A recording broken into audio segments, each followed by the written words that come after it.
Nah, kita di ruangannya Bu Lili, dosen seni rupa UB ya.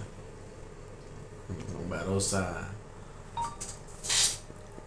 Om Hadi. Halo Om. Om Hendro PL. Manis ya kalau Om kan global. Itu Mamiria. Bu Lilinya masih keluar, kursinya kosong. Tadi di sini bicara sama kita, ngobrol sama kita tentang pengembangan seni dangdut di bidang keilmuan. ya. Akan dikembangkan di dunia pendidikan, termasuk di kampus ya, selain sekolah-sekolah. Kalau sekolah-sekolah urusannya beliau ini, ya, kalau kampus urusan kita semua.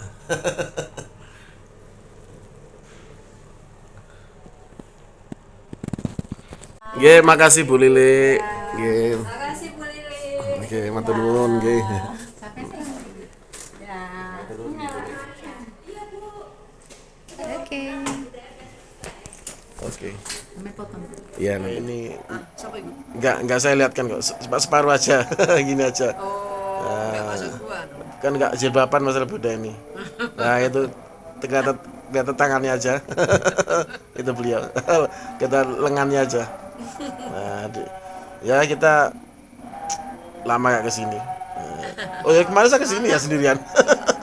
Kemarin. Pas hujan-hujan itu loh. Kemarin. Nah, buru-buru karena hujan. Ya, oke. Dosa Manunggal. Ya ini. Ya, itu. Legend. Legend. Waduh. Kemarin itu Kalau kita belajar pantomim, belajar teater, itu pastinya akan berbeda. Kenapa?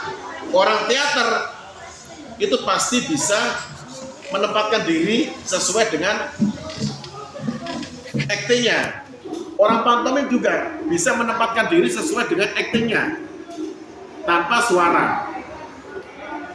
Contohnya gini, kita jalan biasa sehari-hari tanpa iringan musik, tetap enak dilihat.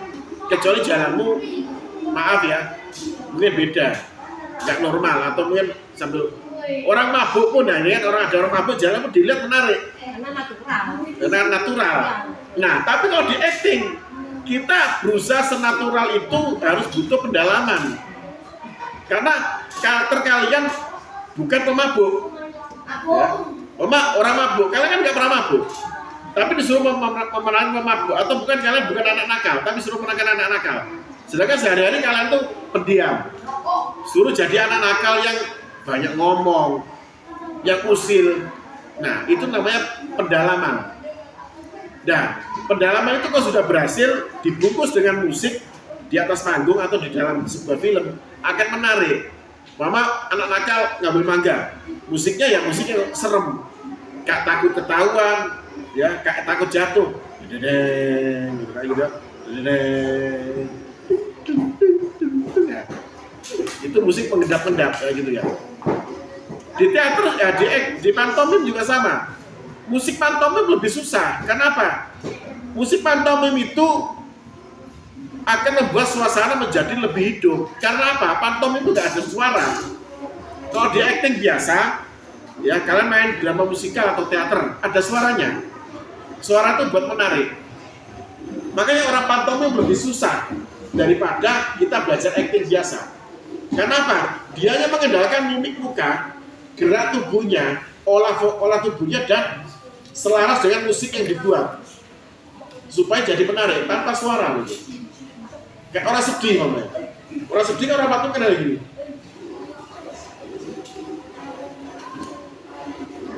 Kan gitu aja. Gitu ya, orang patung. Tapi kalau acting biasa, teater biasa, tampil atas panggung atau mungkin di film, orang sedih gini. Ya Allah, aku gak sanggup. Kayak gitu ya. Ada suara. Tapi kalau kita di pantomim cuma gini. Mungkin nangis apa tanpa suara. Mimiknya harus beda antara kita mengeluarkan suara sama kita berpantomim. Hanya mimik gerak akan beda. Ya, terus juri. Ya, juri pantomim harus berasal dari disiplin ilmu satu, praktisi pantomim paling tidak ya. atau pelatih pantomim sekalian. Kedua, kan juri itu biasanya 3 juri itu. Satu praktisi, ya. Mama kita bicara pantomim ya, juri pantomim ya. Banyak juri-juri pantomim yang ada di lomba-lomba tingkat sekolah. Itu menurut Om sama sekali bukan orang profesional. Walaupun dia orang pantomim, tapi cara menilainya nggak profesional. Nggak sesuai juknis. Juknis itu kadang-kadang dilanggar sama mereka. Ya kayak beberapa waktu lalu ya, murid-murid di sini ikut lomba pantomim. Om nggak membela murid Om harus menang nggak. Tapi kan kita fair, harus fair. Om ini orang paling fair mungkin di sedunia ya. Kalau Om ngadakan lomba pun ya, murid Om ada yang ikut, nggak menang, nggak tak menang loh. Ya sering Om buat event ya, kayak lomba nyanyi dan lain-lain. Nek kalau guru lain buat lomba dan muridnya ada yang ikut, pasti ditaruh di juara 1, 2, 3. Kalau Om, nek ternyata lebih bagus, ya gak bisa kamu masuk juara 1, 2, 3. Kamu juara harapan aja. Gitu ya. Kalau Om, insya Allah fair ya dalam menilai suatu lomba. Tetapi kalau juri-juri yang lain, Om lihat sama sekali gak profesional. Walaupun mereka dari disiplin ilmu itu sebetulnya. Juri lomba nyanyi juga sama. Malah kadang lomba-lomba anak-anak sekolah itu ya, apalagi tingkat SD, SMP, banyak bukan dari bidangnya, hanya guru biasa. Sekarang gini aja, kalian orang awam, kalian nggak bisa nyanyi ya. Kalian melihat orang Om nyanyi ya, kalian bisa lihat enak atau tidaknya dari mana? Kan nggak tahu. Bisa lihat salah tidaknya nyanyi, bisa lihat fals atau tidaknya, menarik apa tidaknya, nggak bisa. Kalian melihatnya dari kacamata kalian, sedangkan juri tidak boleh melihat dari kacamatanya sendiri. Menilai hasil lomba peserta itu bukan dari kacamata dia suka apa tidak, bukan, tapi berdasarkan keilmuan harusnya. Nah, juri-juri rata-rata tidak menilai berdasarkan keilmuannya.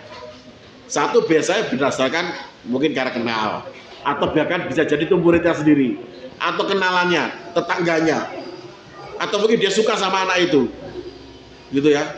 Jadi nggak bisa seperti itu. Juri kebanyakan yang Om lihat, kayak beberapa waktu ada lomba, juknisnya sudah betul, yang akan dinilai sudah betul, tetapi pelaksanaannya ternyata banyak peserta yang keliru. Satu, keliru tema. Kedua, tidak sesuai juknis. Musik ya. juga. Musiknya juga salah. Masa ada tentang tema pahlawan.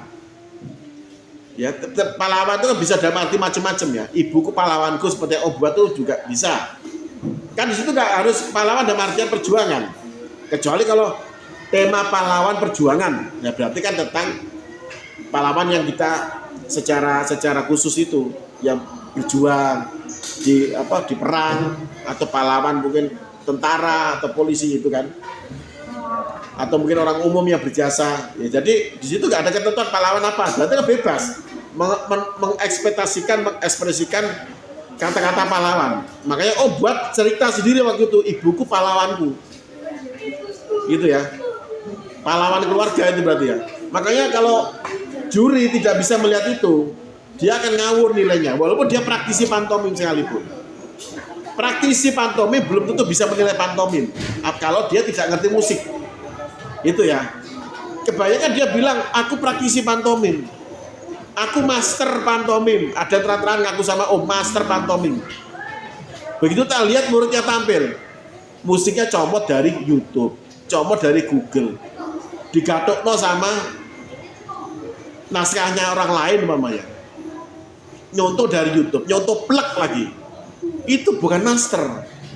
Seorang master itu, andaikan dia jiplak karya orang, boleh-boleh saja. Tetapi karya itu dikembangkan. Kayak contohnya gini, lagunya Dewa, ini kalau dari musik ya, lagunya Dewa, Separuh Nafas. Separuh Nafas, kalau orang master keroncong, pemain keroncong yang main, dia nggak mau seperti Dewa cara bawakannya, ngerok gitu, nggak mau. Separuh Nafas dibuat versi keroncong. Nah itu namanya maestro, itu namanya master. Ada yang ngaku master pantomim sama Om waktu itu. Tapi begitu Om lihat muridnya tampil, kamu ngaku master, tapi itu bukan karyamu. Om tahu itu karyanya untuk dari YouTube. kelambine, dress code-nya, bajunya, kostumnya mirip juga sama YouTube. Gayanya, aktingnya dalam berpantomim murid-muridnya mirip juga dengan YouTube. Dibilang mirip juga enggak sebetulnya. Karena pasti lebih bagusnya di YouTube. Karena mungkin mereka diajarkan seperti itu sama pelatihnya sesuai karakter anak-anaknya. Orang nyontoh itu gak mudah loh ya. Lebih baik jangan jiplak karakter orang. Jiplak naskah atau ceritanya atau tampilannya boleh, tapi membawakan ulang karya orang harus disesuai karakter kita sendiri. Itu baru dinamakan master. Terus tak lihat juga musiknya yang di YouTube juga dipakai. Gitu kok ngaku master. Kalau mau jadi juri pantomim harus ada minimal 3 unsur. Dia bisa berpantomim, tahu teknik pantomim, tahu cara dia make up menempatkan performan anak-anak itu sesuai ceritanya. Ya, performan dan latihan apa? Make up-nya, kostumnya harus cocok dengan ceritanya. Yang ketiga, kalau bagi Om juri pantomim harus bisa musik. Gak bisa musik, jangan jadi juri pantomim. Ya, praktisi pantomim, pemain pantomim, kalau dia tidak bisa main musik, berarti dia jangan jadi juri. Dia hanya bisa jadi juri kedua, ketiga. Juri utama harus orang yang menguasai musik, harus menguasai, atau tiga-tiganya dibagi. Satunya nilai musiknya ambil dari musisi, kedua praktisi pantomim. Nah, ketiga dari orang yang bisa menilai kostum atau fashionable-nya dari orang fashion. Tapi orang fashion pun nggak bisa orang fashion yang nggak paham pantomim, harus paham pantomim, nggak mudah loh ya nilai pantomim. Karena juri pantomim itu harus memenuhi 3 unsur tadi, ngerti kostum, ya, ngerti pantomim dan ngerti musik. Karena pantomim 3 unsur itu masuk semua. Beda sama lomba nyanyi. Ya, kalau lomba nyanyi dinilai utama kan nyanyinya. Walaupun kostum tetap harus seorang juri harus tahu kostumnya cocok gak sama lagunya.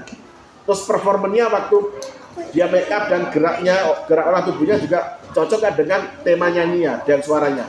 Suaranya falas atau tidak. Tapi yang susah itu pantomim. Paling susah nilai pantomim. Karena 3 unsur itu semua juri harus paham. Satu lomba. Daripada orang hanya jiplak di YouTube, jiplak gak mirip bisa.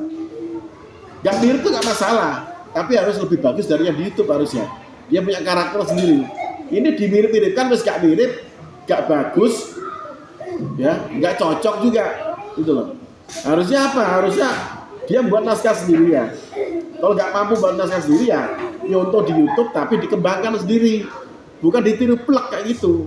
Karena yang di YouTube tuh karakternya mereka. Nah, karakter murid-muridnya yang nyontoh itu kan beda sama yang di YouTube. Makanya Om bilang YouTube itu hanya untuk apa? Pembanding, bukan untuk acuan untuk belajar sesuatu. Ya, karena nggak sama. Kita belajar sesuatu ya harus sama guru langsung gini. Kamu bisa tanya jawab panjang sampai kamu mengerti. Di YouTube kamu nggak bisa tanya jawab. Kalau nggak ngerti ya paling kamu ya tiru aja plek kayak gitu. Kamu nggak paham. Maksudnya apa itu? Nggak paham. Nah, terus juri pantomim itu harus ngerti musik. Banyak musik ditempel nota aja di suatu naskah. Di suatu cerita pantomim nggak nyambung. Ya, parahnya kadang-kadang itu pemenangnya. Ya kalau lomba yang tahun lalu jurinya ngomong gini ya praktisi semua. Om seneng waktu itu karena setelah Om kritik ya Dinas Pendidikan waktu beberapa tahun lalu terkait juri-juri pantomim kok hanya dari guru biasa. Mana tahu mereka nilai pantomim Pak, musik gak ngerti, teknik pantomim gak tahu. Ya, naskah juga dia nggak tahu itu jiplak apa tidak.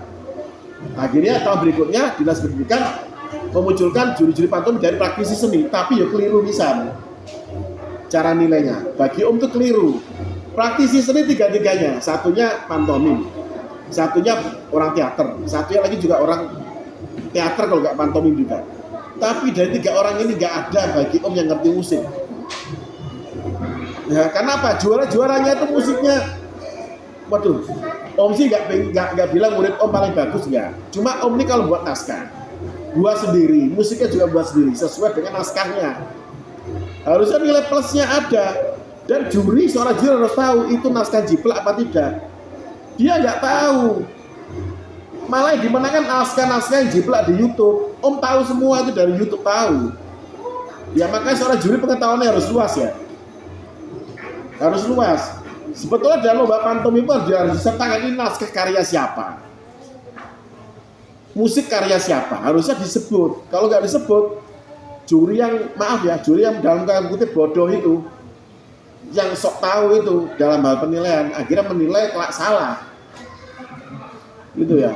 Harusnya juri pengetahuannya luas, tahu itu naskah asli atau naskah nyontek di YouTube atau punya orang. Kalau Om, insya Allah tahu, karena Om pelajari semua naskah-naskah cerita gitu, dan Om tahu. Oh, ini pada karo YouTube, kenapa mereka menang? Terus bajunya juga terlalu heboh. Ingat ya, pantomim itu tidak seperti kita acting biasa. Tahu nggak pantomim itu apa sih? Pantomim itu gerak bayangan dari gerak kita sehari-hari. Karena ini seni harus dibuat lebih agak lebay pantomim itu daripada gerak orang biasa. Kayak mama kita makan. Kita makan kalau acting dalam film atau acting dalam panggung teater biasa kan makan gini aja paling kita. Atau kalau pakai tangan gini aja. Tapi kalau pantomim enggak. Nah, kan beda. Kalau gerakan pantomim, mama si Fatir nih kan, sering lomba pantomim dan dia beberapa kali menang kan. Alhamdulillah, sama Rara. Kalau gerak makannya kan gini, om ajarkan di pantomim. Apa gini? Begitu. Ada kan dia om kasih peran utama dalam suatu pentas teater di panggung mama. Dia makannya kayak gitu, nggak cocok. Dia makan biasa.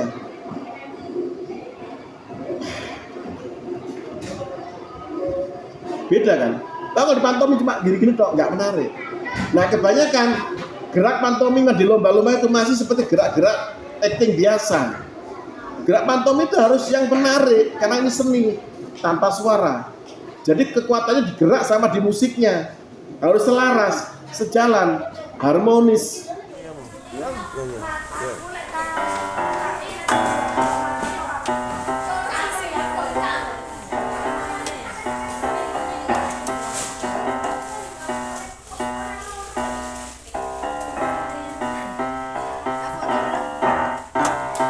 Nanti om ajari nyanyi sekalian nanti. Kan drama musikal kan kita kan nanti. Pas pentas nanti. Kayak dulu tuh.